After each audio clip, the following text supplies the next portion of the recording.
genérico, porque cuando hablamos de los feminismos, estamos hablando de un conjunto muy variado, muy dispar de interpretaciones, de visiones sobre la feminidad de la mujer.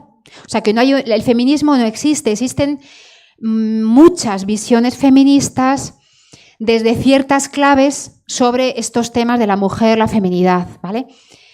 Entonces, esta irrupción, que no es novedosa, no es de ahora, de la cuestión de la mujer, es verdad que nos ha empujado dentro de la Iglesia a profundizar más en estos temas.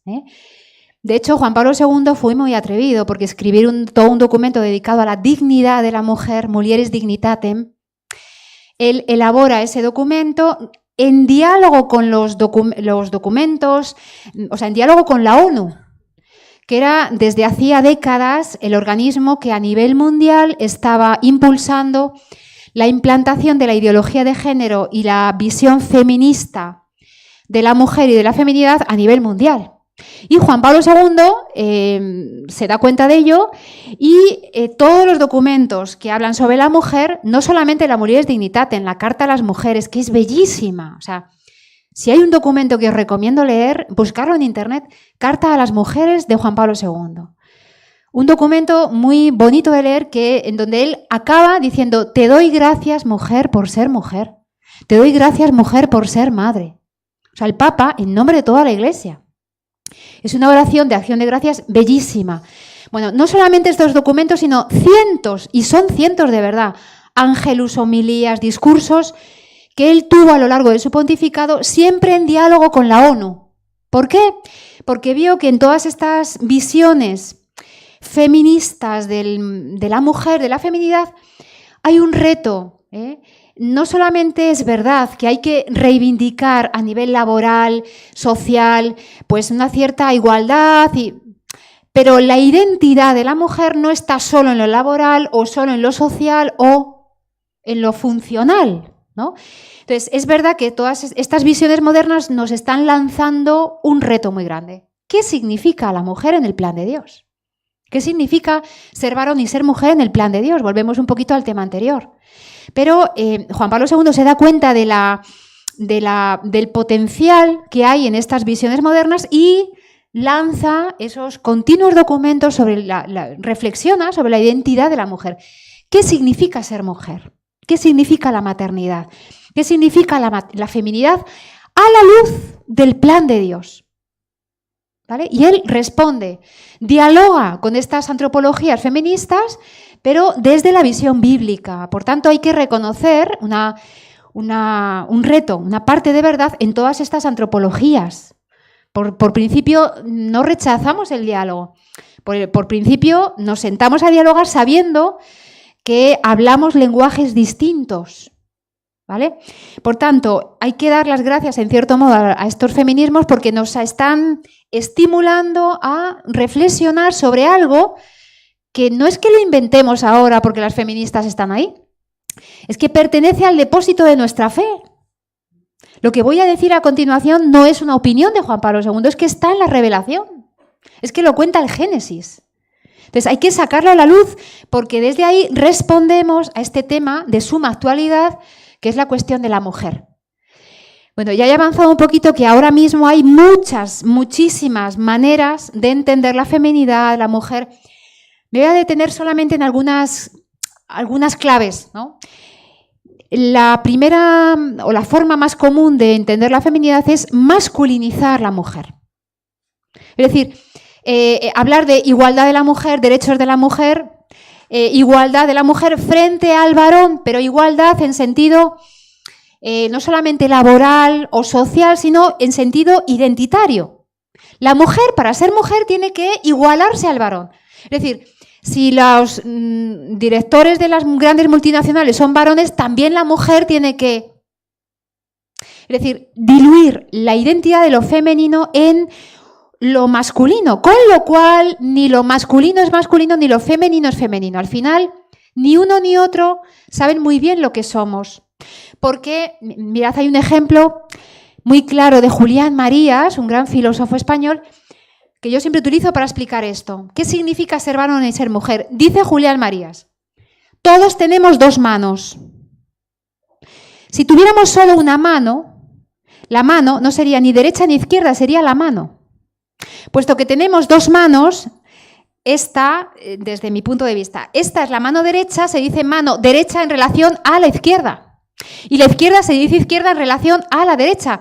Si en el otro lado no estuviera ninguna mano, sería la mano, ni izquierda ni derecha.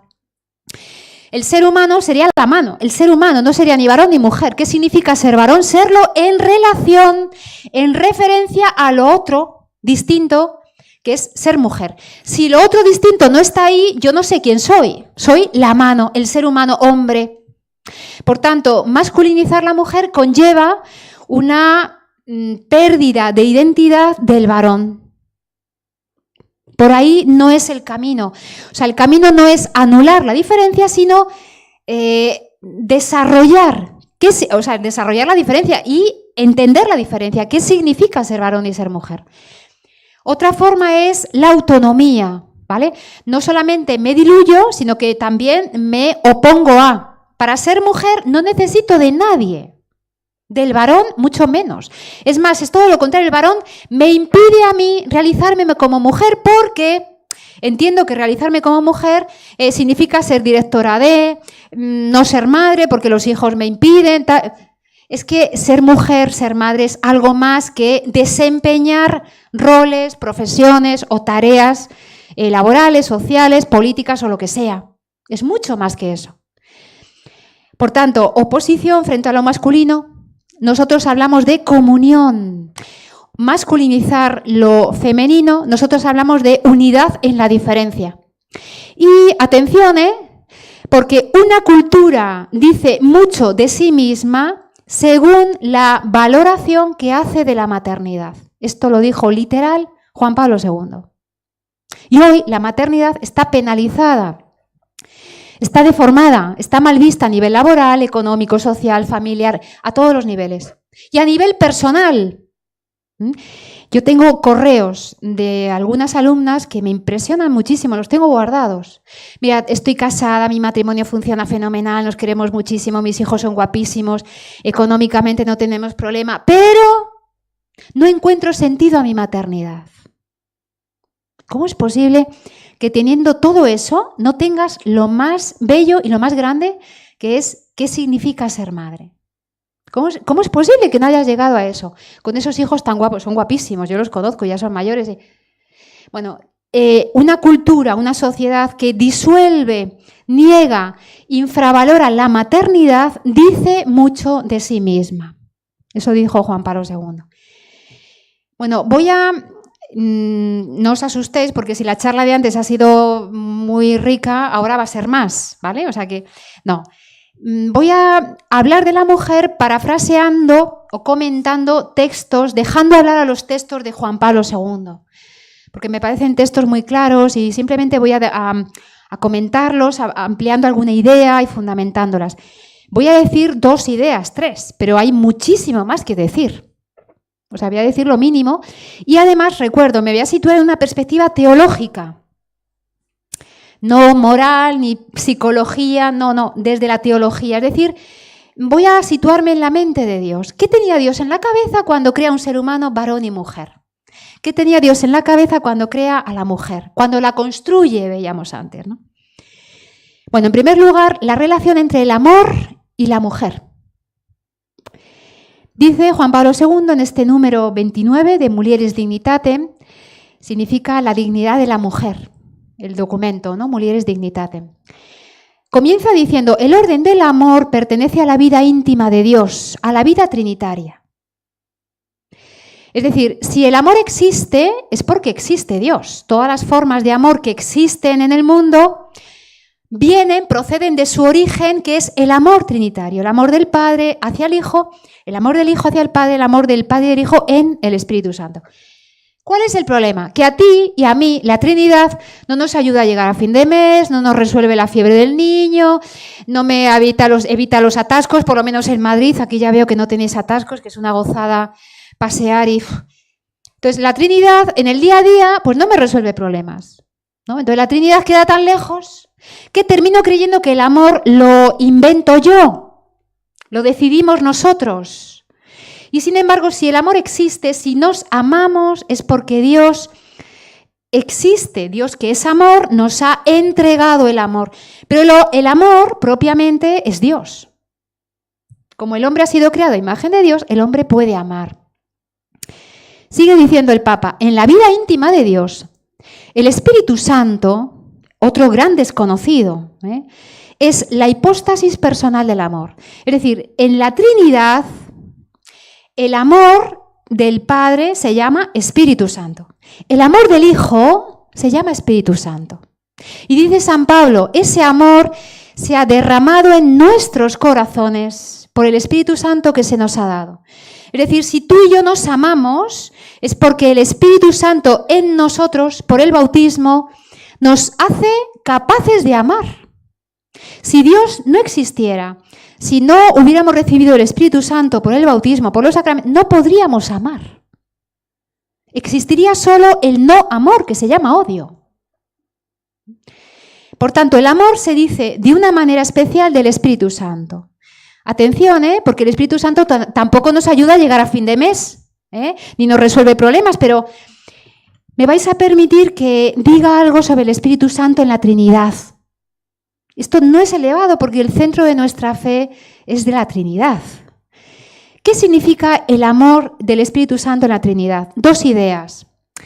Del Espíritu Santo, todos los autores antiguos, San Agustín sobre todo, dirá que es la persona don y la persona amor. Allí donde hay amor está el Espíritu Santo. Donde no hay amor, no está el Espíritu Santo. Y allí donde hay don personal, don de la persona, está el Espíritu Santo empujando a la persona a entregarse al otro. Allí donde hay don, está el Espíritu Santo. Allí donde está el don de la Eucaristía, Dios que se me da, está el Espíritu Santo empujando desde dentro, inspirando ese don, ¿no? Y allí donde hay amor, está el Espíritu Santo desde dentro empujándome a amar al otro.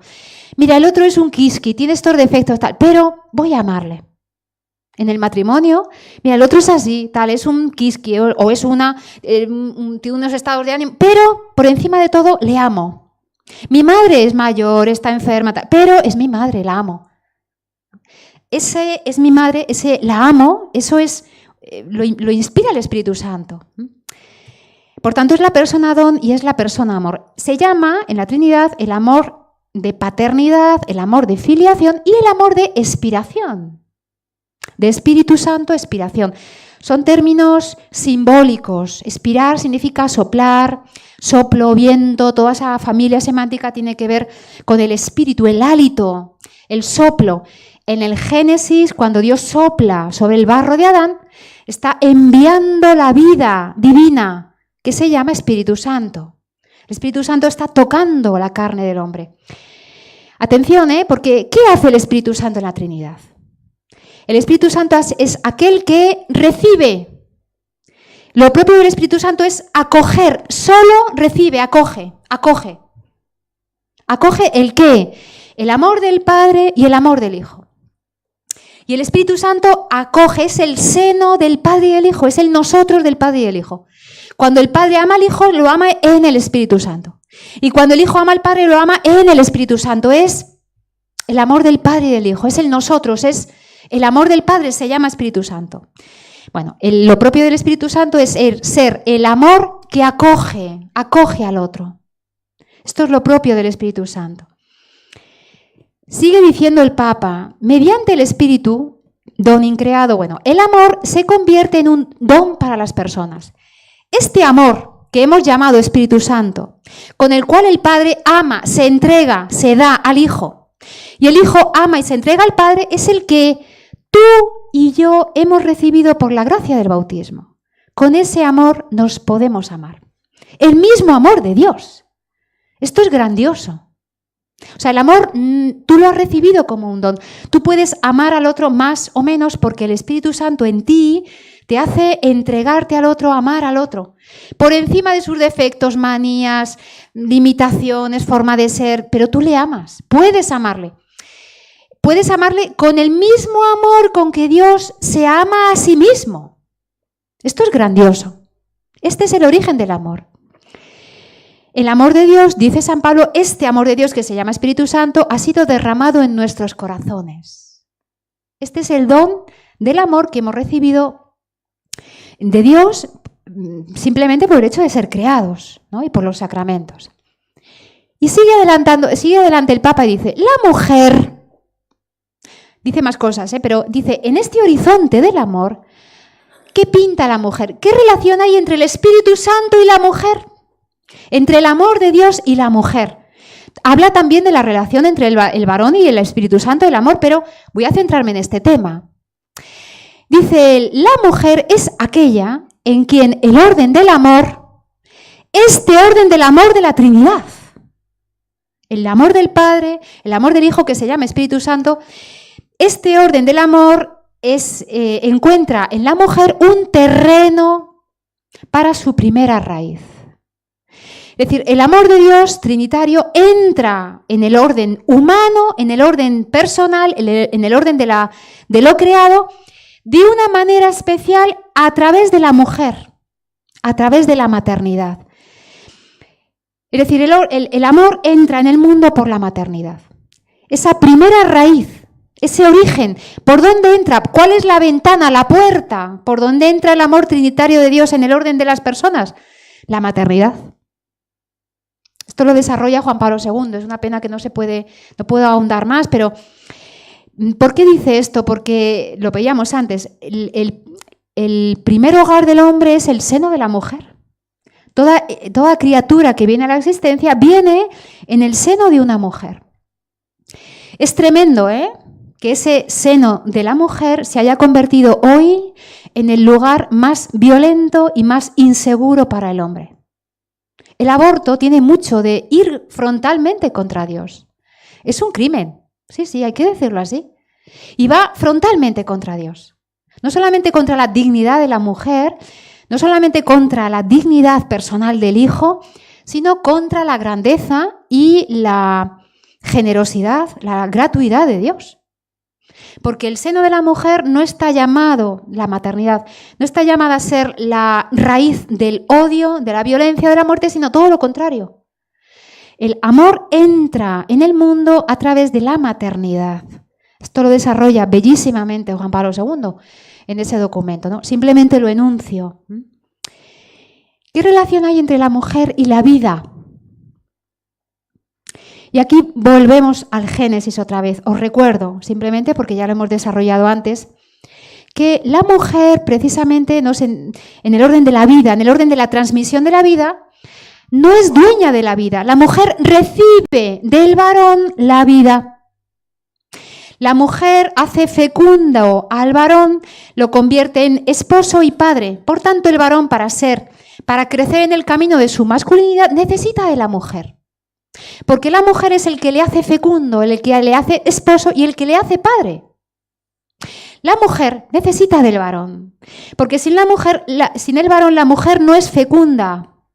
Recibe la vida del varón y el varón la hace crecer como mujer porque la convierte en esposa y la hace madre.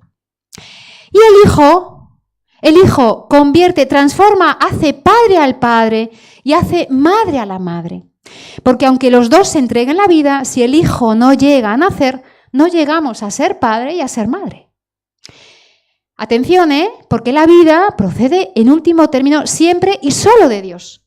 Los padres ponemos todos los medios, hacemos todo lo posible para que el hijo venga al mundo, pero que venga o no venga, ya depende no de los padres, depende de Dios. Y depende no solamente que el hijo venga al mundo, sino que venga ese hijo. ¿Cuántos padres o hijos o nietos conocéis que pueden decir, vamos a tener un hijo? Pero nadie puede decir, vamos a tener este hijo. Es este, va a ser así, de mayor va a ser tal, va a tener los ojos. No conocemos del hijo más nada. Sin embargo, Dios ya sabe no solamente que es un hijo, sino que va a ser este hijo. Esa singularidad, esa unicidad procede solo de Dios. Por tanto, la mujer en el orden de la vida no es autónoma, no es madre, no es más mujer al margen del varón, sino que necesita del varón para ser fecunda, para ser esposa, para llegar a ser madre. El hijo necesita de los padres para llegar a ser hijo. Y el varón necesita del hijo y de la madre para llegar a ser más varón, más padre y mejor esposo. Necesitamos del otro, porque el otro no es un obstáculo, sino que me ayuda a crecer en el camino de mi ser personal. Bueno, simplemente recuerdo lo que hemos dicho antes del Génesis. Seguimos con el Espíritu Santo, ya veréis a dónde quiero llegar, ¿eh? En el seno trinitario, en la vida de la Trinidad, del Espíritu Santo se dice que no tiene fecundidad. Lo voy a explicar. Su fecundidad, lo propio de la fecundidad del Espíritu Santo es hacia afuera. Esto lo dicen los grandes teólogos, ¿no? Yo solamente repito. ¿Qué significa esto? Fecundidad, lo hemos explicado antes, tiene mucho que ver con el don. Cuanto más me doy al otro, más fecunda es, más vida entrego, más comunión surge, más fecundidad hay. Ese don es fecundo, produce vida. No solamente vida personal, vida espiritual, sino vida física, biológica también. El Padre es una persona fecunda porque se entrega, sale de sí mismo y se entrega al Hijo. El Hijo, en la Trinidad, es también una persona fecunda porque sale de sí mismo y se entrega al Padre. Pero el Espíritu Santo no sale de sí mismo, el Espíritu Santo acoge, recibe. No es fecunda, no es fecundo en la Trinidad. Es fecundo fuera de la Trinidad. Cuando Dios se quiere entregar al hombre, se entrega hacia afuera de la Trinidad, se entrega por medio de la Iglesia. Y quien lo entrega es el Espíritu Santo. Cuando Dios quiere entregarse al hombre, se me entrega en el Espíritu Santo, lo dice San Pablo. El Espíritu Santo, el amor de Dios, ha sido derramado en vuestros corazones por el Espíritu Santo que se nos ha dado. Cuando Dios quiere entregarse hacia afuera al hombre, se entrega en la Iglesia, por la Iglesia, madre, esposa, virgen. Y el don ese se entrega en el Espíritu Santo. Es el Espíritu Santo quien nos da a Dios, como si lo tuviera en la mano y nos lo entregara.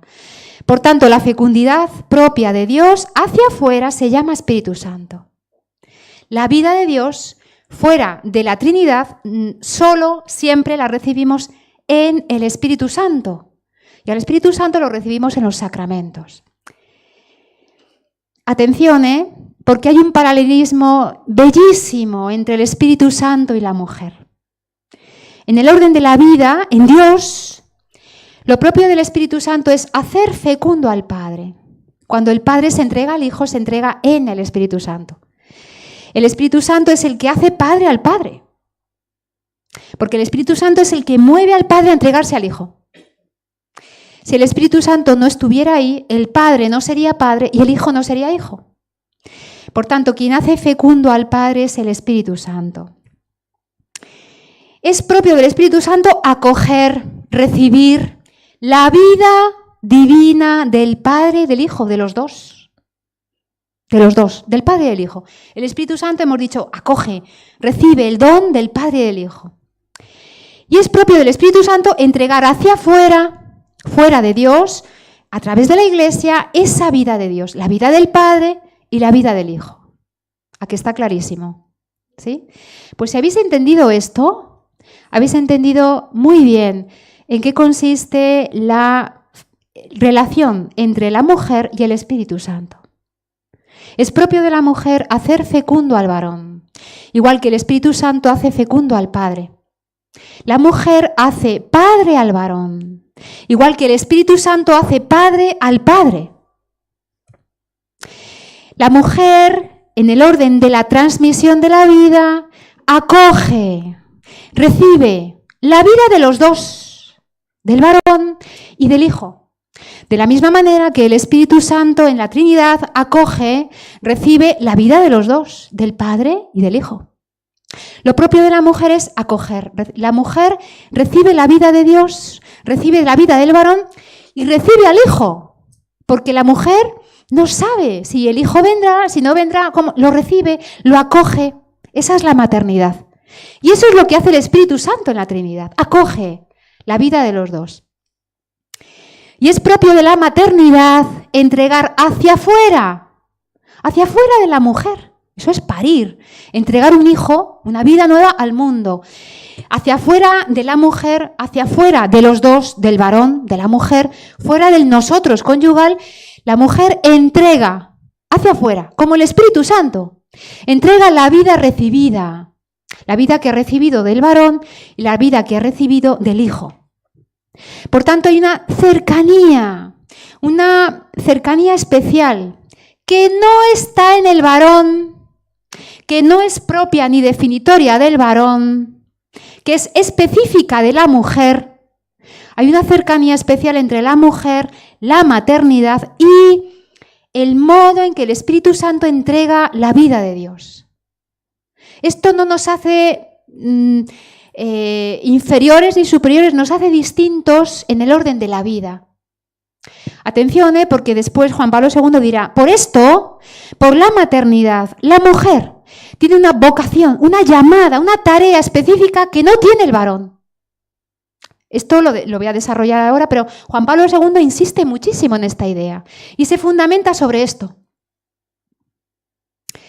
¿Qué nos enseña la maternidad? Nos enseña, en primer lugar, la lógica del don, que es el Espíritu Santo es la persona don. La lógica del don irreversible, entregar, el don significa que entrego y lo que entrego ya no es mío. Me entrego a ti, yo me entrego a ti. ¿Sí? ¿Qué significa? Que ya no me pertenezco, ya no soy mía, soy de los dos. Soy nuestra, soy tuya, pero soy mía, soy nuestra. La lógica del don irreversible y gratuito, libre. La mujer, el varón no escoge si vendrá el hijo, si no vendrá, cómo será, qué será, será niño, será niña, no sé. Nacerá, no nacerá, no lo elijo, solo acojo. Ponemos los medios, pero que el hijo venga o no venga ya no depende de nosotros. La lógica del don. Y en segundo lugar, la lógica del amor que acoge. La maternidad nos enseña a amar al otro. Le acojo por sí mismo, no por lo que es, por lo que tiene, por lo que vale, por lo listo que es, por el dinero que tiene, por el cargo. No, por sí mismo. Así ama a Dios. Le acojo. El otro es un don, no es un infierno, como decía Sartre. El infierno no son los otros son una ocasión de comunión, de crecimiento, tienen que serlo. El otro siempre y solo es un don. Por eso el aborto es un atentado contra la persona, porque la persona en cualquier circunstancia, condición, etcétera, siempre es un don. La maternidad nos enseña la lógica del amor que acoge en todas las dimensiones de nuestro ser, en nuestra estructura, la estructura de la feminidad está hecha y pensada para acoger, que es la lógica propia del amor del Espíritu Santo en la Trinidad. Según esto, Juan Pablo II habla de una vocación específica, dice él, es decir, una vocación, una responsabilidad, una tarea, una misión que tiene la mujer, que está llamada a desempeñar por ser mujer, por la maternidad, que el varón no tiene. Atención, pero que sin el varón, acordaos de la ladera del monte, sin el varón, la mujer no puede desarrollar. Necesita del varón, que es el fundamento para que la mujer sea mujer, es decir, sea capaz de desempeñar esa tarea. El edificio de la mujer está llamado a construirse sobre el fundamento del varón. Por tanto, necesita del varón el fundamento, el empuje, la ayuda adecuada del varón para que la mujer cumpla eso que Dios quiere de ella. ¿Cuál es esa vocación? Pues Mulieris Dignitatem 30. Este número es bellísimo y ha suscitado montañas de bibliografía, comentarios, porque es un documento muy rico. Dice el texto, lo voy a leer. El orden del amor constituye la vocación de la mujer. La mujer está llamada de una manera especial, más directa, en primera línea, por ser mujer, por la maternidad, a instaurar en el mundo el orden del amor. El orden del amor tiene mucho que ver con el Espíritu Santo y la vida trinitaria. Juan Pablo II desarrolla la idea de la mujer maestra del amor, del corazón. Sobre el corazón habría muchísimo que hablar. La mujer está llamada a enseñar al hombre, al ser humano, a amar. Y para ello la mujer tiene que ser dueña de ese mundo afectivo riquísimo con el cual Dios nos ha adornado para poder desempeñar la maternidad. Dice Juan Pablo II, se trata aquí de la vocación en su significado fundamental, universal. El hombre, todo el ser humano, el varón y mujer, todos estamos llamados a instaurar el orden del amor. San Juan de la Cruz decía, donde no hay amor, pon amor y sacarás amor. Es decir, una relación de antipatía, en una mala educación, en una injusticia, en el día a día, allí donde no hay amor, tú pon amor y sacarás amor. Esa es nuestra tarea, es la tarea de todo ser humano. Pero dice Juan Pablo II, esa tarea universal se concreta y se expresa después en las múltiples vocaciones de la mujer, tanto en la Iglesia como en el mundo. La mujer, sigue diciendo el Papa, no puede encontrarse a sí misma. Estos correos de estas alumnas, ¿qué sentido tiene la maternidad? ¿Quién soy yo? La mujer no puede encontrarse a sí misma si no es dando amor a los demás, instaurando el orden del amor en las relaciones con los demás, en la familia, en el orden de la vida, en la maternidad, en la educación, en el autobús, en la cola del supermercado. Donde estemos, la mujer está más capacitada que el varón por nuestra estructura psicológica, afectiva, sobre todo, etcétera, personal, materna, para instaurar el orden del amor. La mujer no puede encontrarse a sí misma si no es dando amor a los demás. La fuerza moral de la mujer, su fuerza espiritual, está precisamente aquí, en la conciencia de que esta es la vocación, esta es la frase preciosísima de Juan Pablo II. Dios le confía de un modo especial el hombre, es decir, el ser humano. Nos ha encomendado Dios la tarea de lo humano, de todo lo humano, masculino y femenino. Dice el Papa, naturalmente, cada hombre es confiado por Dios a todos y cada uno. Todos somos responsables de nuestro hermano. Acordaos de ese pasaje del Antiguo Testamento, Caín, Abel. ¿Soy yo acaso responsable de mi hermano? Los otros no son un infierno, son mi hermano en la carne. Lo hemos dicho antes, ¿no? Sin embargo, esta entrega se refiere especialmente a la mujer, sobre todo en razón de su feminidad, y esta es precisamente su vocación. Y la pregunta es, ¿qué es lo que más humanos nos hace? La mujer está especialmente llamada a instaurar el orden del amor. Dios nos ha confiado de un modo especial el hombre. Y la pregunta es, ¿qué es lo que más humanos nos hace? Lo que más humanos nos hace es el amor. Cuando yo me siento amada, me siento dignificada, me siento reafirmada en mi propia identidad.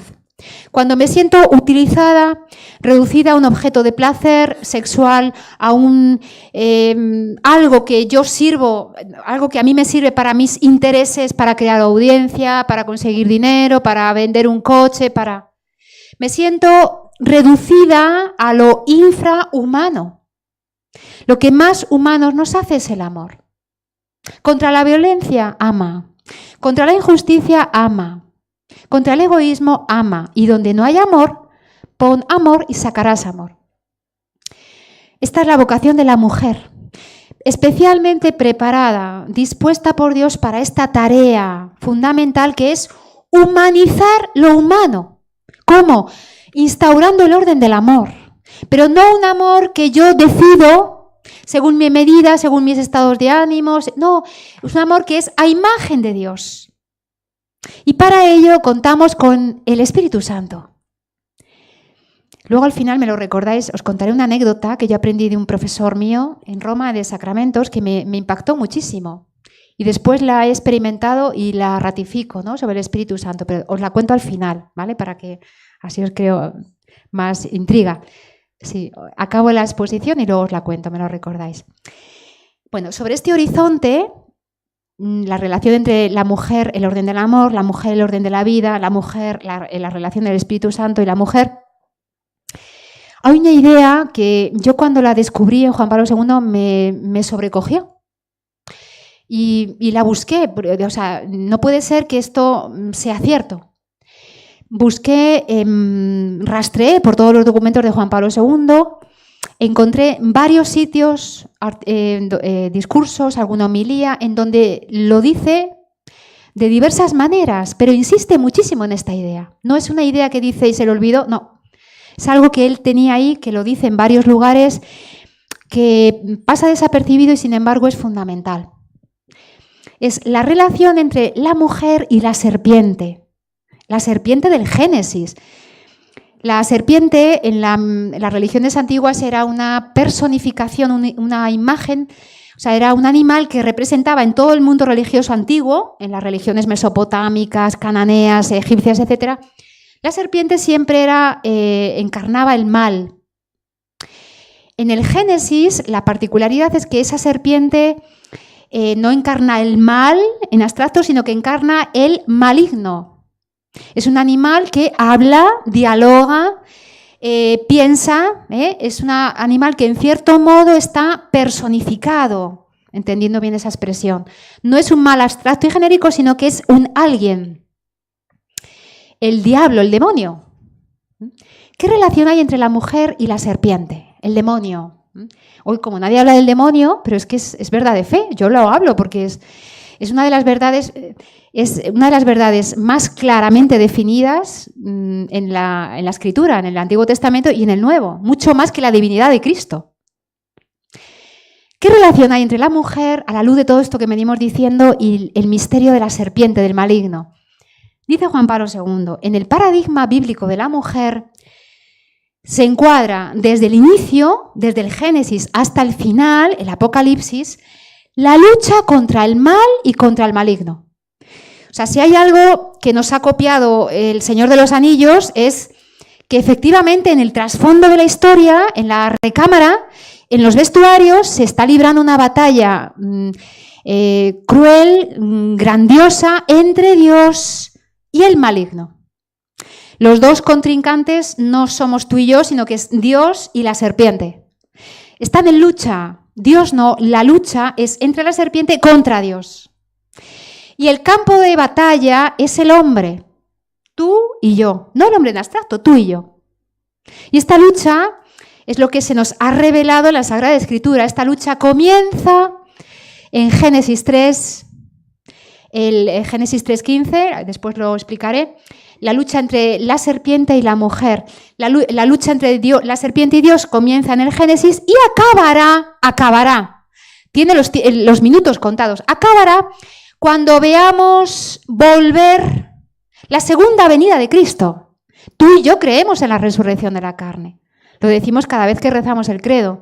Creo en la resurrección de la carne. Es decir, creo, es verdad de fe, nos lo ha dicho el Señor, está revelado en la Sagrada Escritura que veremos volver a Cristo para no marcharse más. La primera venida fue en la carne. La segunda venida será en la gloria, pero no volverá a marcharse. El dueño y Señor de la historia vendrá a vencer definitivamente, para siempre, la batalla contra la serpiente. Y en esa batalla estamos tú y yo. Ahora, en cada día de nuestra existencia, se juega esta batalla, esto que dice aquí el texto, ¿no? La batalla a favor del hombre, de su verdadero bien, de su salvación, de mi salvación. Me estoy jugando en cada minuto de mi existencia la victoria de la serpiente o la victoria de Dios. En este horizonte, Juan Pablo II comenta este versículo, Génesis 3:15. Imaginaos la escena, Acaba de suceder el pecado original. Eva ha dado, esto es simbólico todo, habría que explicarlo, y hay una catequesis aquí grandiosa, ¿no? Pero Eva entrega el fruto prohibido a Adán, al varón, y los dos pecan, niegan a Dios, los dos. No pecan de la misma manera, pero los dos pecan, el pecado original. Acaba de suceder esto, Dios pregunta, dialoga, ¿no? Después de esta escena, dialoga con los tres personajes del pecado original. Con la mujer, con Adán y, por último, se dirige a la serpiente. Y pone el texto bíblico en boca de Dios estas grandiosas palabras. Como consecuencia del pecado, Dios castiga a la serpiente. Es al único animal, ser creado, al cual Dios castiga como consecuencia del pecado original. No consta en el texto bíblico original que Dios castigue a Adán y tampoco consta que Dios castigue a la mujer por el pecado. No es así. Dios castiga a la serpiente. A ella sí. La maldición recae sobre la serpiente, no sobre el hombre. ¿En qué consiste esa maldición? Consiste en lo siguiente. Pondré enemistad. Y dice Dios, dice, pondré enemistad entre ti, dice Dios a la serpiente, y la mujer, Eva, que estaba allí delante. Entre tu descendencia, la descendencia de la serpiente, y la descendencia de la mujer, Eva, que estaba allí delante. Y dice Juan Pablo II, 3 cosas. Este versículo tradicionalmente se ha interpretado refiriendo a la mujer a la iglesia. Y dice él, es verdad, hay una lucha entre la iglesia y la serpiente.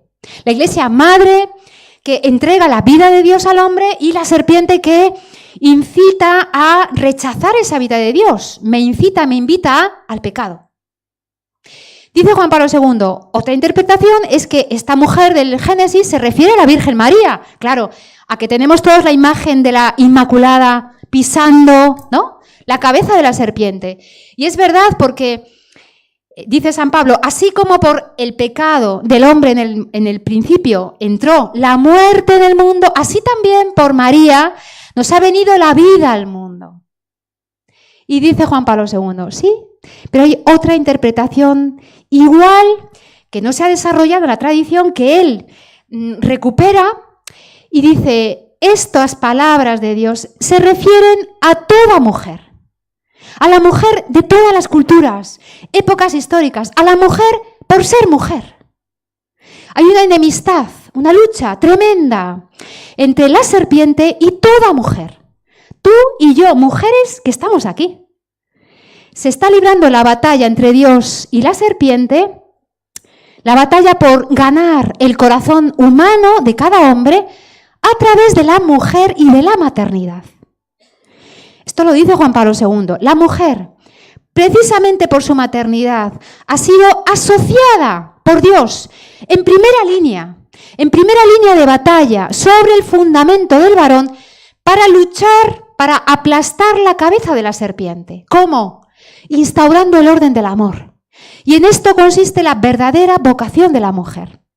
En instaurar en el corazón de cada hombre, de los que tienes a tu alrededor, de tu marido, de tu esposo, de tu jefe, de tu compañero de trabajo, de tu vecino que te cae, fatal. Instaurar en ese corazón humano herido, dolorido por tanta injusticia, tanto mal, tanto drama, instaurar ahí el orden del amor. ¿Por qué en el mundo de hoy no logra afianzarse el orden del amor? Porque la mujer está mirándose a su propio ombligo, mirándose a sí misma. La mujer no se está entregando, no se está dando a los demás, no está instaurando el orden del amor. ¿Y por qué no lo está haciendo?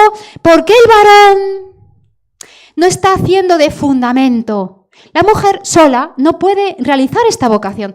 Necesita el fundamento, la ayuda, el sostén del varón, que empuje, que ayude, que la lance a desempeñar esa tarea propia que Dios quiso para ella creándola mujer.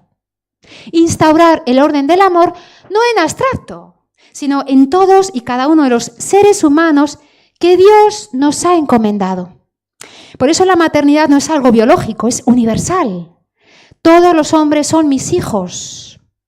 Estoy llamada a vivir la experiencia de la maternidad de manera cada vez más amplia, más universal. Eso que en ese corazón, sea de quien sea, impide acercarse a Dios, acercarse a la verdad, ser feliz, descubrir la belleza de la vida, del cuerpo, de la persona, del amor, eso que impide, estoy llamada a superarlo, a instaurar ahí el amor. Y esa es la tarea de la mujer, humanizar lo humano por el camino del amor, para que reine el amor de Dios, el Espíritu Santo, en el corazón de toda persona humana. Esta es la interpretación que Juan Pablo II da de este versículo. Hay una lucha terrible entre la serpiente, el demonio y la mujer, la maternidad. Por eso, atención, el aborto, la desvalorización, la condena de la maternidad. toda la ideología de género que niega el valor de la maternidad. Todo esto va frontalmente contra Dios y anula lo más humano del hombre, que es el cuerpo, la maternidad, la paternidad, la belleza del amor, anula el amor. Por eso la mujer estamos especialmente llamadas. No digo únicamente llamadas, no. Esta tarea es de todos, pero la mujer en primera fila, en primera línea de batalla, va por delante. Pero no puede ir por delante si el varón, en lugar de estar mirando, esto es propio del varón, el talón de Aquiles de la mujer es mirarse hacia sí misma, hacia adentro. El talón de Aquiles del varón es mirar no hacia la mujer, sino hacia afuera de la mujer. Hacia el trabajo, los amigos, allí me realizo, claro, ahí sí. Pero en el tú a tú es ese el desorden que introduce el pecado, ¿no? Se rompe la diferencia sexual, se rompe la unidad, la comunión. Y por eso la vocación del varón, de la mujer, queda sin realizar. Sigue diciendo el texto. No quiere decir la Biblia que precisamente en la mujer, Eva, María, la mujer del Apocalipsis, fijaros que en los momentos importantísimos, centrales de la historia de la salvación, está siempre una mujer. En la creación está Eva. Dice San Pablo, en la plenitud de los tiempos, María. Y al final, la esposa, ataviada, la Jerusalén celestial, esa ciudad madre que descenderá ataviada como una esposa. La mujer luchando contra el dragón. En la historia de la salvación está modulada por la centralidad de la mujer. Esto, dice el texto, esto significa que hay una dramática lucha por cada hombre, tú y yo. La lucha es por ti y por mí. Por su fundamental sí o no a Dios y a su designio eterno sobre el hombre. Atención, porque esto lo desarrolla Juan Pablo II a la luz de toda la antropología que ha desarrollado antes previamente, interpretando, releyendo el Génesis. Y llega a esta conclusión. Esta es la vocación fundamental, la que da sentido a todas las demás. Todo lo que yo hago lo tengo que hacer como mujer. Y haciéndolo como mujer, tengo que hacerlo para instaurar el orden del amor, que depende de ti y de mí, no depende de los demás. Atención, porque la mujer esto no lo puede hacer si no está cimentada, fundamentada sobre esa ladera del monte que es el varón. De nuevo, os doy las gracias. Hay muchísimas más ideas que desarrollar sobre la mujer. Es un tema apasionante. Simplemente os he lanzado estas, ideas muy básicas, con una intención. Todo esto, este horizonte amplio que he querido abrir, que nos ayude, que nos mueva, primero, a formarnos más, a leer más sobre estos temas, a no leer solo los titulares de los periódicos, que están escritos muchas veces por gente que no tiene ni idea, pero no solamente de ortografía, sino de cuestiones religiosas básicas. Segundo, no solamente a leer, estudiar, formarnos, sino a amar nuestra fe. Tenemos una fe bellísima, pero tan desconocida que terminamos por rechazarla, por infravalorarla, por acomplejarnos y decir, no, pues será verdad, como hoy todo el mundo quiere ser tal, y pues será verdad que la Iglesia está desfasada. No. La Iglesia, el cristianismo, tiene la visión más grande, más noble y más bella sobre el hombre que puede haber en cualquier religión o no religión. No hay otra religión que tenga una antropología más grandiosa que la nuestra. Haced la prueba, meter un poquito el ojo en las religiones más importantes, sectas o ideologías. No hay ninguna que tenga una visión del hombre, del cuerpo, de la mujer, de la sexualidad más grande y más bella que esta. Tan grande que cuando Dios crea al ser humano, lo crea varón y mujer y nos crea en un cuerpo, lo crea para, dice San Juan, para transformarnos en lo que contemplamos, para llegar a ser como Dios. Esto que la serpiente dijo en el Génesis, llegaréis, es que claro, Dios sabe que si comes del árbol, seréis como dioses. La serpiente tenía razón y revela en el Génesis una de las grandes verdades de la revelación cristiana. El hombre, tú y yo, hemos sido creados para ser deificados en la carne. Y esto es lo más grandioso que el hombre puede imaginar de sí mismo, llegar a ser como Dios, transformarnos en lo que contemplamos, en Dios Trinidad. Para eso nos ha creado Dios. Y hacia ahí caminamos. Por tanto, conocer nuestra fe, enamorarnos de nuestra fe, defenderla, agradecerla, es bellísima, es grandiosa. Pero la desconocemos.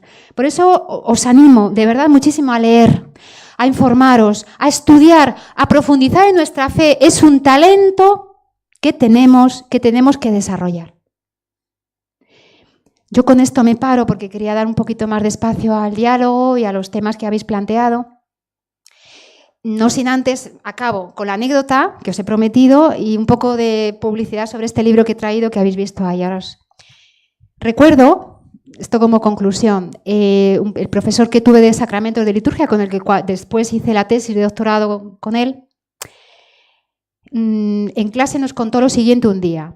Él iba muy temprano, tenía que ir todos los días a celebrar la Eucaristía a un convento de religiosas que estaba muy cerquita de la universidad donde yo estudié y, bueno, pues iba a pie, ¿no? En Roma todo va antes, porque allí el horario va muy adelantado, ¿no? Las misas son muy pronto y tenía que celebrar a las 6 de la mañana, o sea, una cosa... Bueno, y él iba todos los días, muy de madrugada, rezando el rosario. Iba a pie, caminaba ahí, y dice, paso todos los días por delante de un sitio, un puticlub, una puerta de una discoteca, bueno, de todo.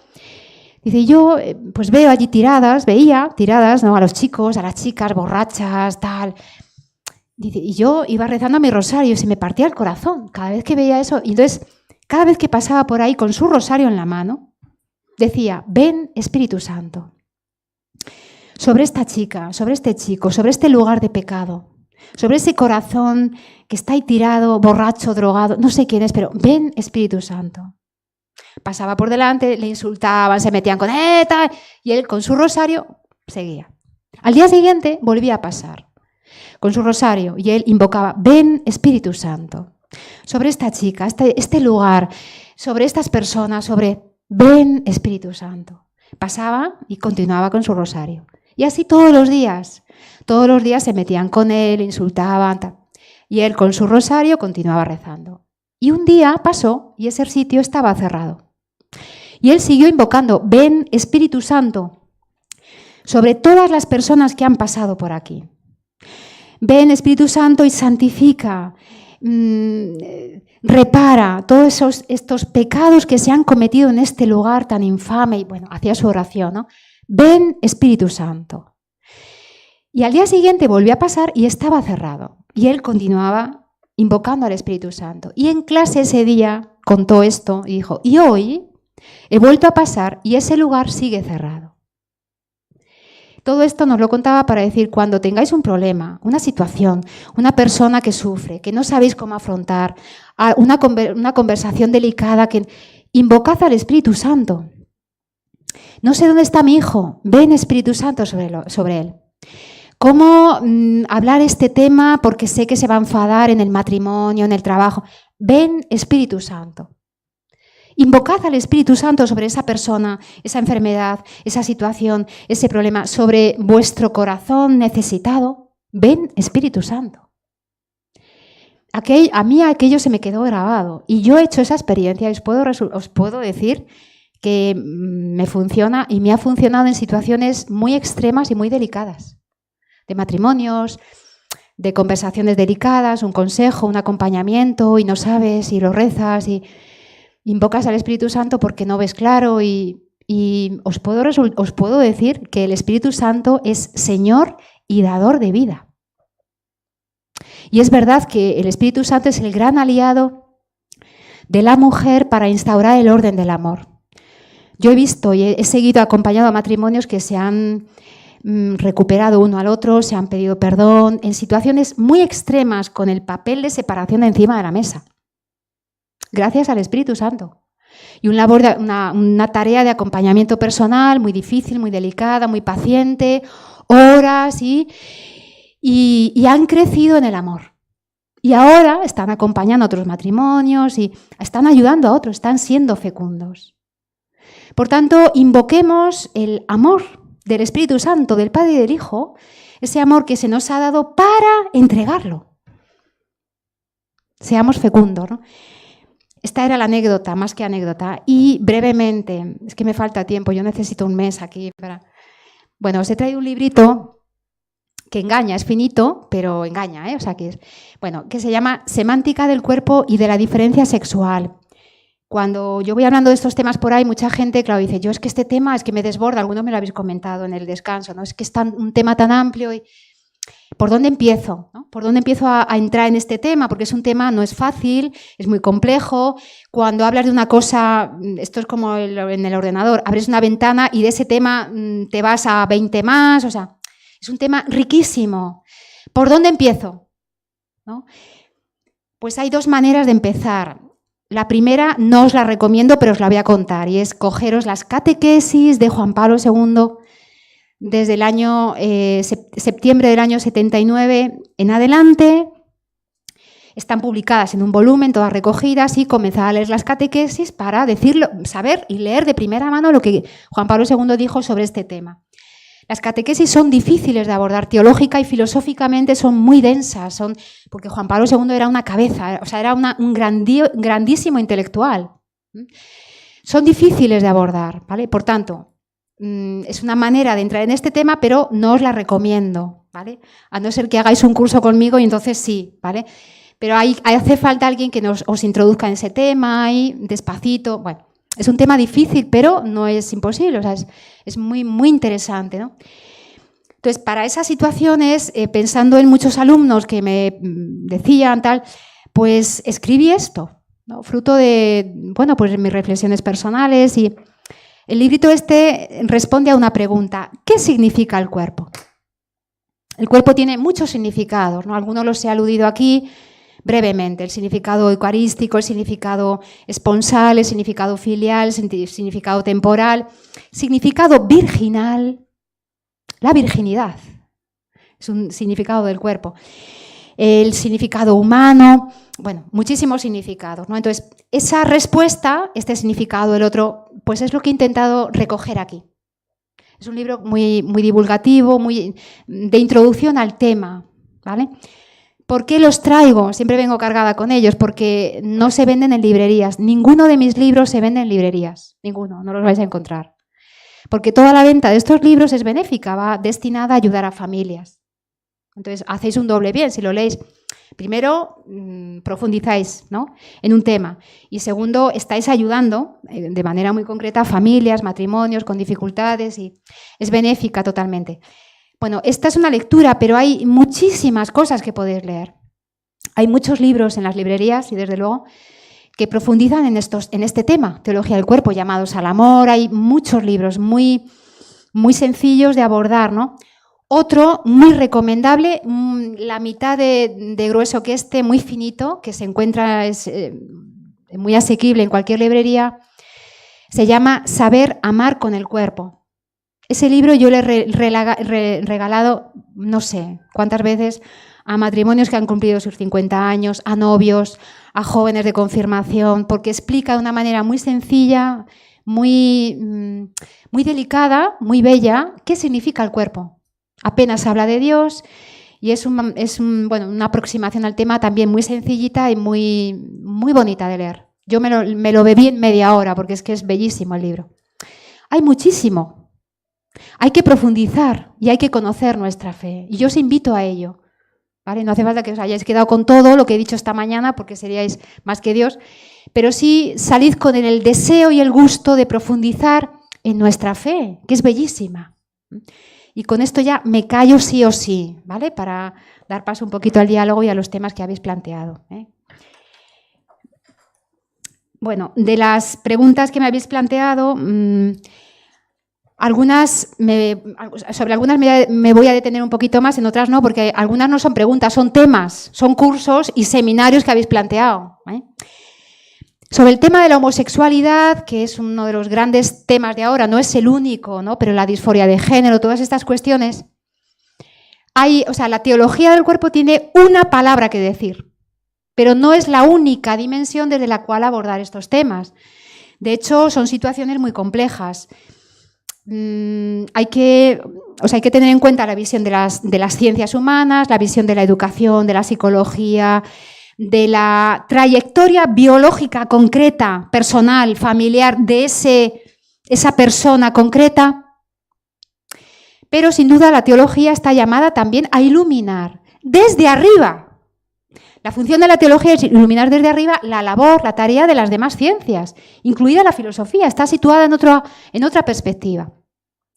La labor de la teología es dar luz, marcar por aquí la dirección, pero la respuesta concreta a cada persona concreta, atención, esa se mueve a otro nivel, ¿no? Después, yo jamás hablo sobre la homosexualidad, no existe la homosexualidad, no existe. Lo que existe son personas concretas que tienen esa experiencia, ese problema, esa situación, lo que sea, esa trayectoria biográfica concreta. Pero la homosexualidad no existe, ¿vale? Por tanto, es muy difícil dar recetas, no existen porque yo no hablo de un tema abstracto que tengo delante, sino que me siento con la persona y en esa persona, en esa situación concreta, ilumino, doy luz, acompaño, aconsejo, ¿vale? Pero es un tema mucho más complejo de lo que yo puedo aportar aquí, ¿vale? Bueno, habéis planteado temas muy interesantes, ¿no? Alguno de vosotros ha dicho que si el hombre crea a Dios por pura necesidad. Bueno, me ha resultado simpática la afirmación porque Dios no necesita de nada ni de nadie. Dios no necesitaba crear, ni el mundo ni el hombre. Porque es Dios. Dios no necesita. Si necesitara de algo no sería Dios, sería un Dios imperfecto, carente de. Pero por ser Dios es que no necesita de nada. ¿Por qué crea Dios? Porque ama. Porque me ama tanto que me ha creado para amarme. Me crea para poder entregárseme, esa expresión tan típicamente castellana. O sea, Dios me ama tanto que me crea para que yo le pueda amar. ¿Vale? Entonces, Dios no necesita crear, no necesita de mí. Ha querido necesitar, que es distinto, ¿vale? Ha querido necesitar y para eso se ha hecho hijo en el seno de una mujer. Ha querido necesitar de su madre, de su padre, de una familia, ha querido aprender a hablar, a caminar, a comer, a rezar. Ha querido, por amor. Ha querido, pero no necesita. Si hubiera necesitado, dejaría de ser Dios. Dios no necesita del cuerpo, pero ha querido necesitar, entre comillas, del cuerpo para demostrarme hasta qué punto me ama. Cuando San Juan, es impresionante, a mí me impresiona, cuando San Juan va a contar la pasión, lo hemos meditado estos días de atrás, ¿no? Comienza el relato de la pasión, toda ella, de esta manera. Cristo, habiendo amado a los suyos, está haciendo un resumen. Todo lo que os he contado hasta ahora en el Evangelio es porque Cristo ha amado a los suyos, te ha amado a ti y a mí. Cristo, habiendo amado a los suyos, los amó hasta el extremo. 2 puntos. Te voy a explicar en qué consiste para Dios amar hasta el extremo. Entonces, a continuación, comienza a narrar la pasión. Y la pasión tiene mucho de cuerpo. Yo veo el amor de Dios en un cuerpo que se entrega, que se deja humillar, destrozar, en un cuerpo que se destroza hasta el extremo por amor. ¿Vale? No necesitaba Dios de eso. Sin embargo, quiere necesitar de todo eso para que yo vea, el amor lo veo en la carne, en el cuerpo, vea hasta qué punto Dios me ama. Y viendo eso, responda con el don de mi persona, de mi cuerpo, a ese amor que se me entrega. Ese es Dios. Por tanto, esa pregunta que habéis planteado, Dios no necesita crear, porque si no dejaría de ser Dios. Bueno, hay otro tema que me habéis planteado y es el Hijo de Dios, Cristo. Este es un tema que es un curso. Cristo se encarna, el Verbo de Dios se encarna como varón, no se encarna como mujer. ¿Podía haberse encarnado como mujer? Sí, podía. ¿Podía haberse encarnado como ángel? Sí, podía. ¿Podía haberse hecho carne como un ser adulto de 35 años? Sí, podía. Podía haber hecho infinitas maneras de haber realizado la encarnación. Infinitas, porque en Dios todo tiene infinitas posibilidades. ¿Podía haberlo hecho? Sí, podía. Como posibilidad teórica, sí. Pero quiso encarnarse como varón.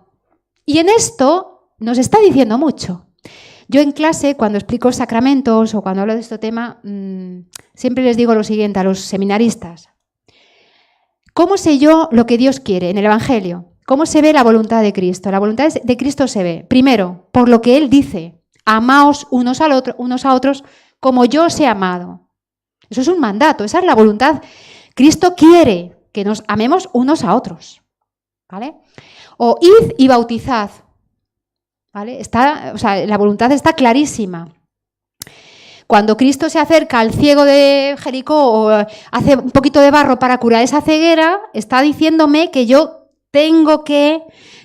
quiere que el hombre sea liberado de todos los males, no solamente físicos, sino la ceguera interior del corazón, ¿vale? Quiere. Por tanto, la voluntad de Dios, la voluntad de Cristo se ve en lo que Cristo dice y en lo que Cristo no dice. Cristo no llamó a las mujeres a formar parte del grupo de los 12.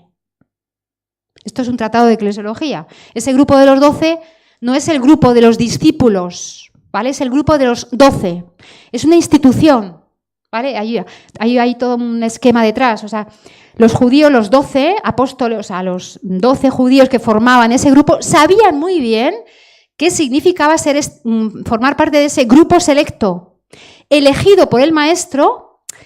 Los discípulos, los rabinos, elegían ellos a sus discípulos, no elegían el discípulo al maestro, los elegía el maestro.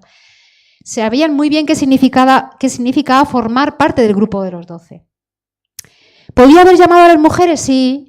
María, su madre, podía haber dicho, a ver, fuera todos. Yo aquí, presidenta de honor, secretaria, tesorera, vice, todo de este grupo de los 12. Porque si aquí alguien tiene privilegios, yo por encima de todos vosotros. ¿No? ¿Sí o no? ¿Podía haberlo hecho? Sí, no lo hizo. No llamó a las mujeres a formar parte del grupo de los 12. Hay una voluntad expresa de Cristo en eso, sí.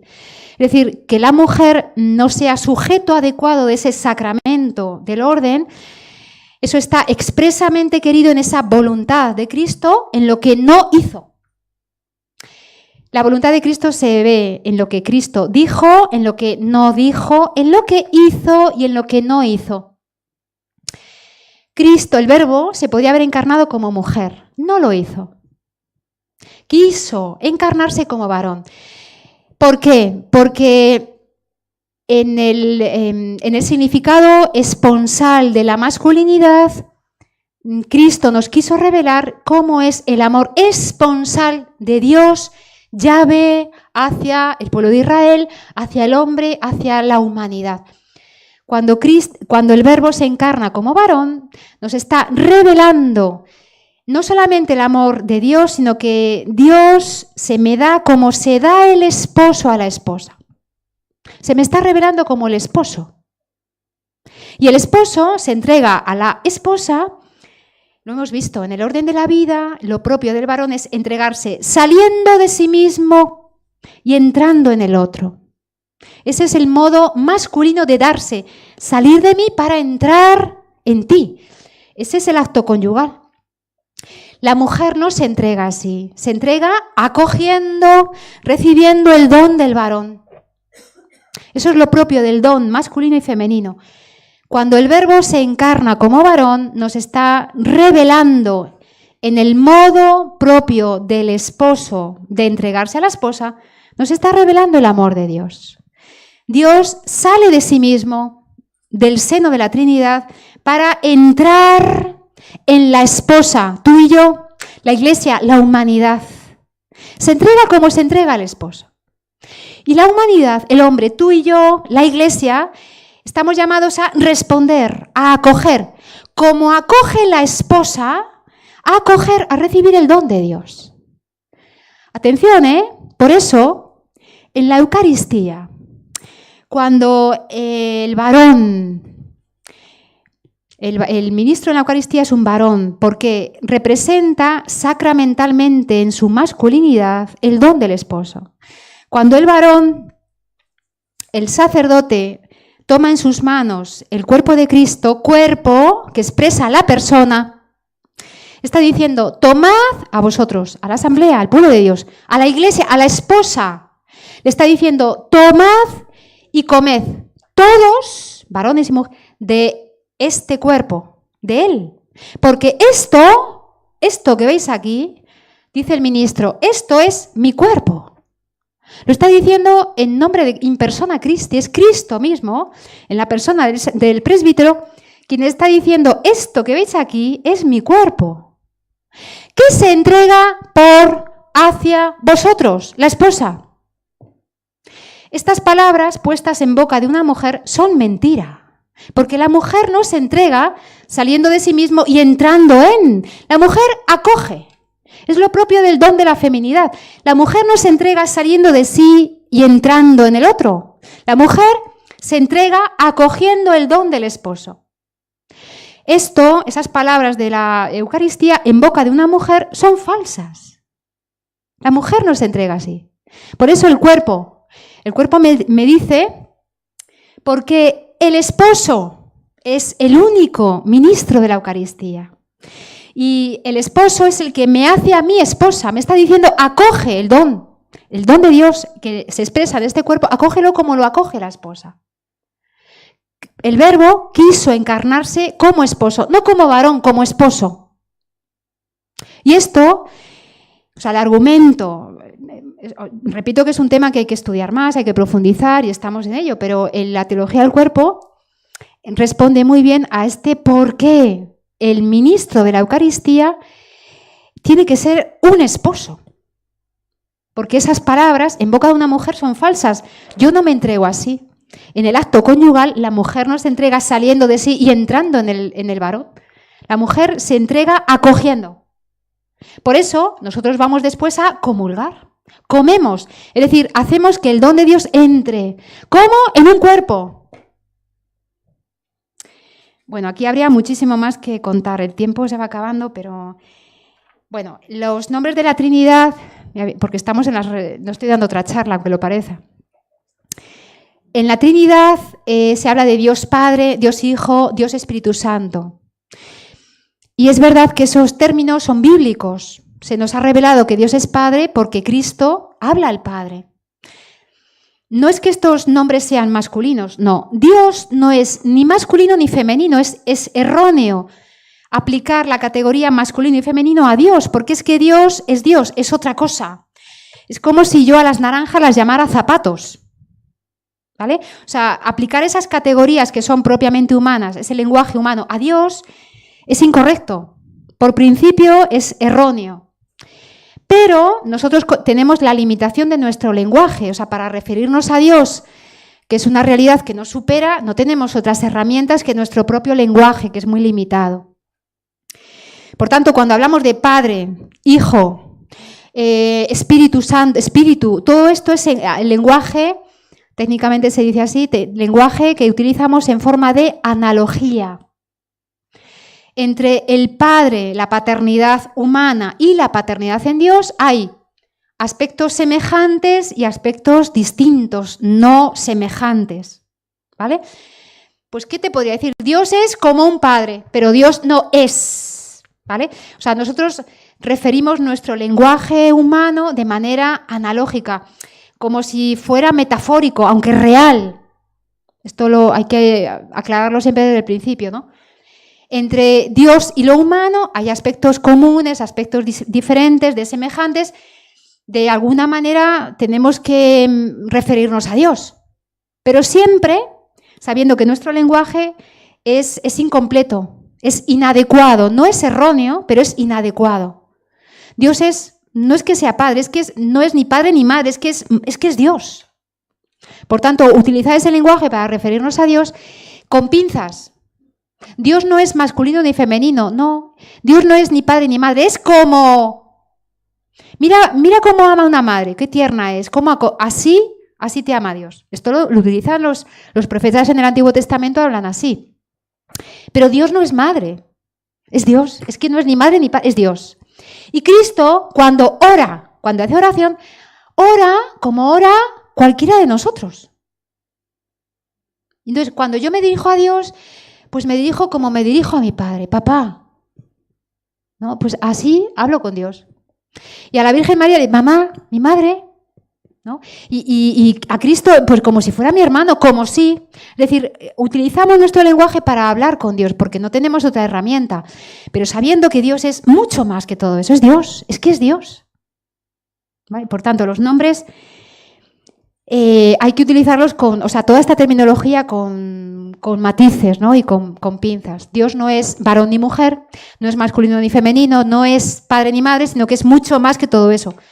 Pero utilizamos esa manera de hablar para entendernos, ¿no?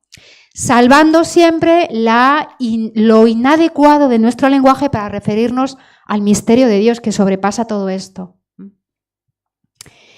Bueno, hay muchas más cosas. Me habéis preguntado sobre algunos problemas concretos, ¿no? La disforia de género, la fecundación in vitro.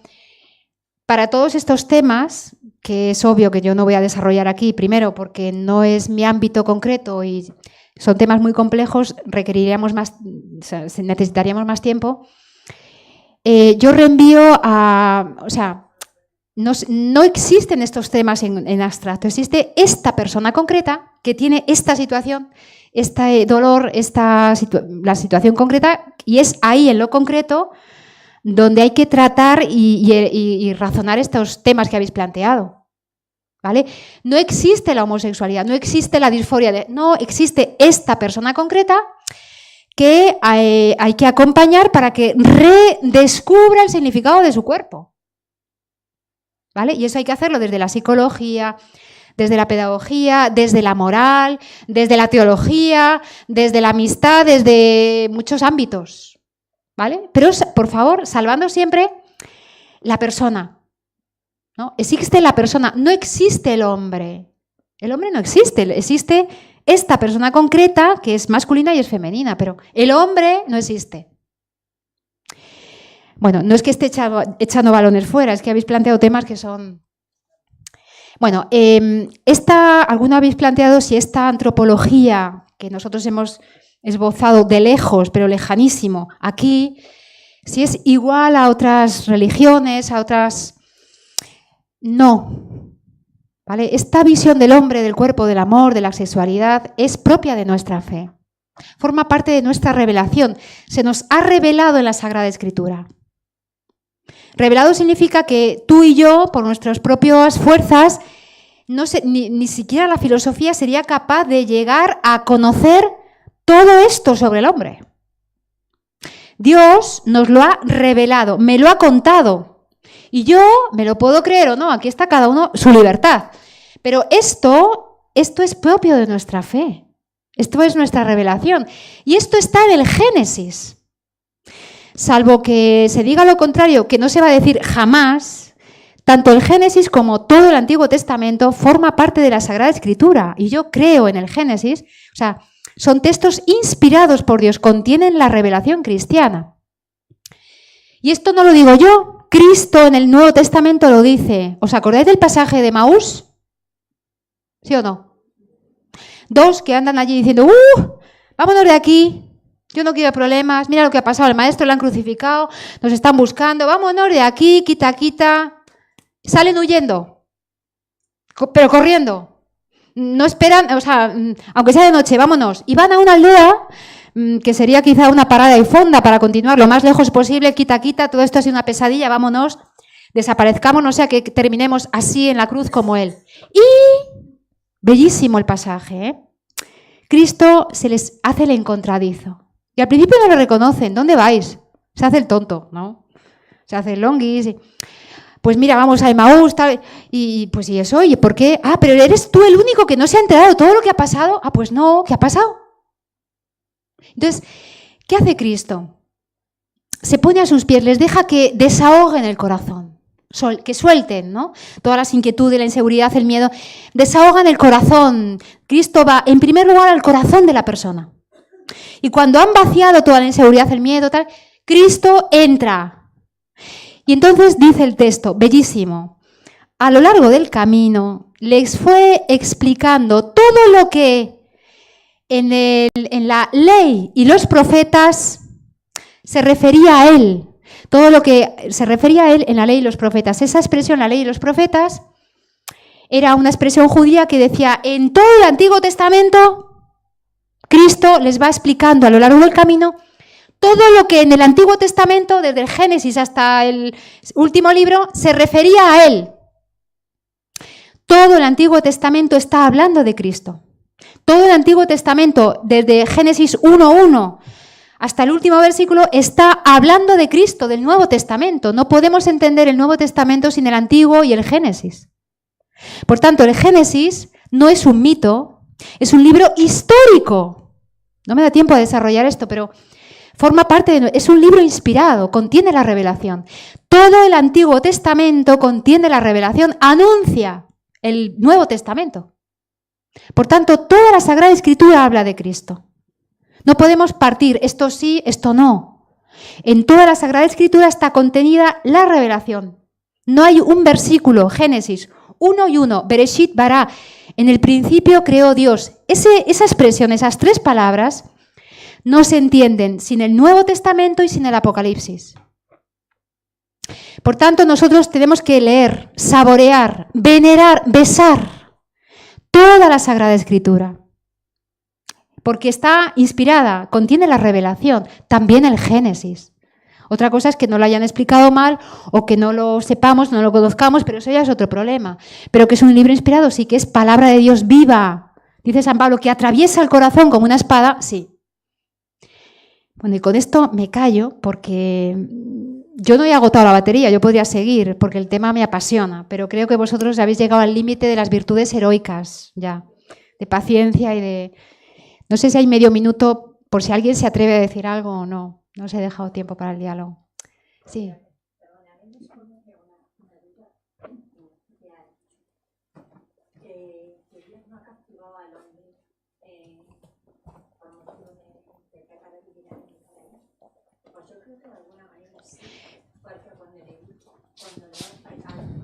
Con dolor parirás tus hijos.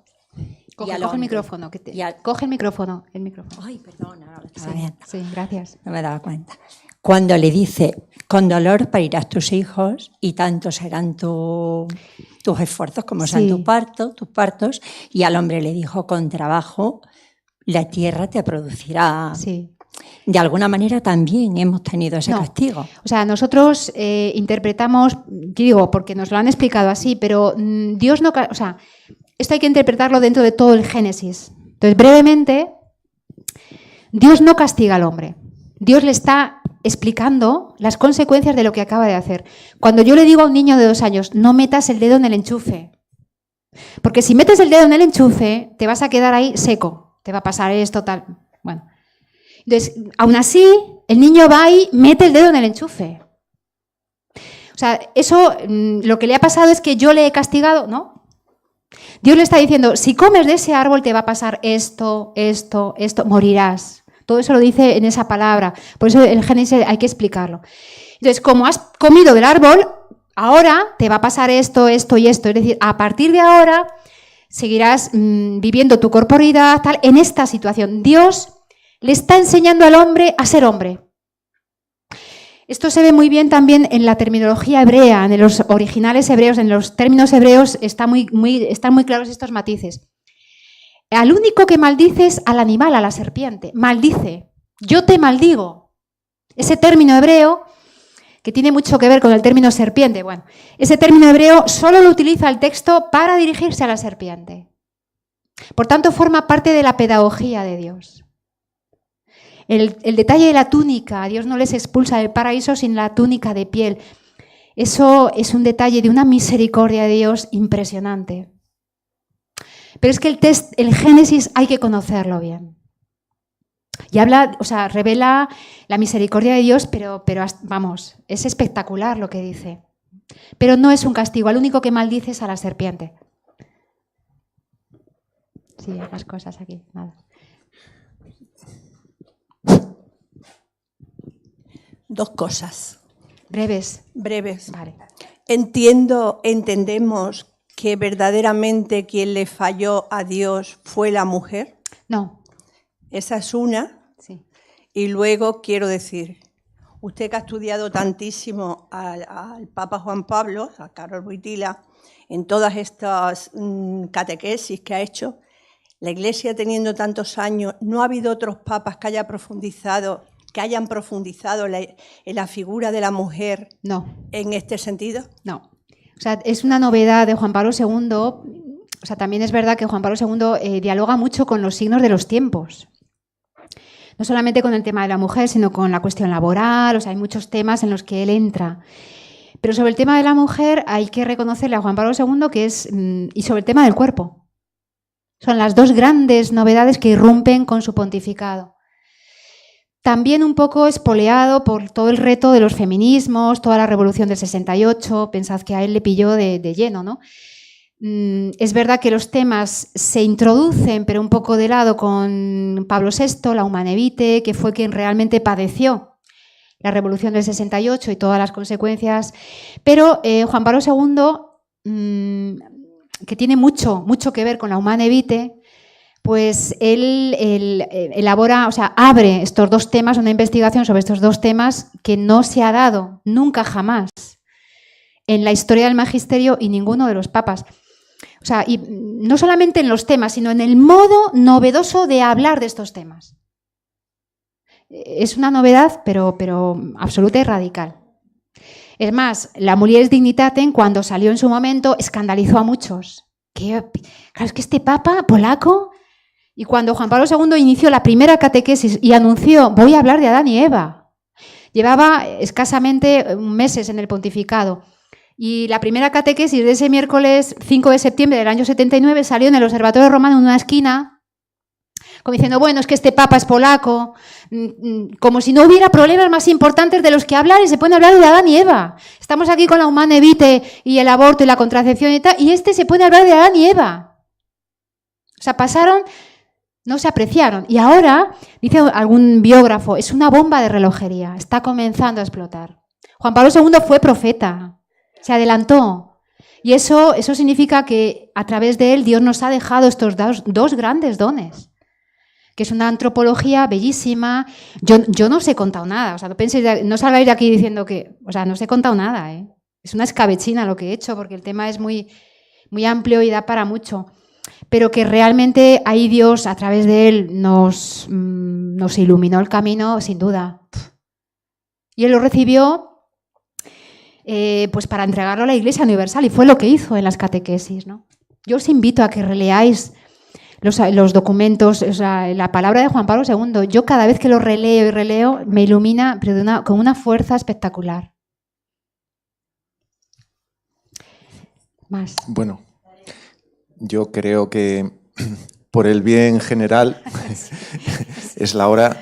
Si alguien personalmente ya le quiere preguntar o sugerir algo, os recuerdo lo que nos ha dicho, que ha traído ese librito por si queréis tenerlo. Que ha dicho que no nos ha dicho lo que cuesta. 12 euros. 12 euros. Nada, está regalado. Bueno, no pues muchas gracias. Por parte de la delegación, pues la última actividad que tenemos planeada este curso será en Malpartida y el tema que hemos elegido es Extremadura, ecología y riqueza. Como ponente hemos invitado a José Antonio Pérez Rubio, que fue decano de empresariales, profesor de sociología, que se ha metido bastante, ¿no?, en la realidad de Extremadura, ¿no? Porque el tema que queremos abordar es precisamente ese, ¿no? Porque la situación de Extremadura, que muchas veces estamos como en la cola de España, ¿no? Y el contexto es la actividad que llamamos Sabor y Saber. Entonces es a la 1:30, quedamos en el Hotel Peñacruz. Bueno, ya os llegará la información. Bueno, pues muchísimas gracias, que disfrutéis de este fin de semana y muchas gracias a Carmen. Gracias a vosotros.